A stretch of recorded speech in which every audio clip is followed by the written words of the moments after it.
ఈ మంత్ లో ప్రతి అమ్మాయి తెలుసుకోవాల్సిన 3 విషయాలు. PCOS అవేర్నెస్ మంత్ సందర్భంగా ఇవాల్టి వీడియో.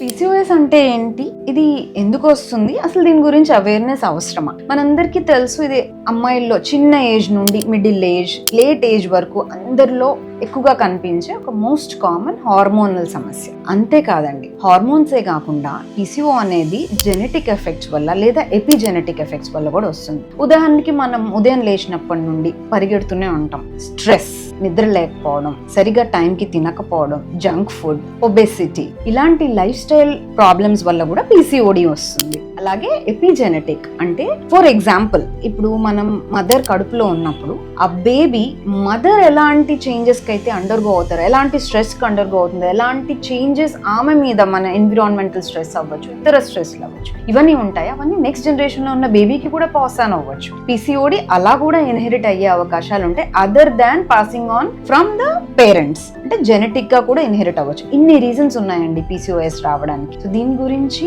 నెక్స్ట్ వీడియోస్ లో మనం ట్రీట్మెంట్ గురించి డిస్కస్ చేసుకుందాం. Stay tune, follow us for next video.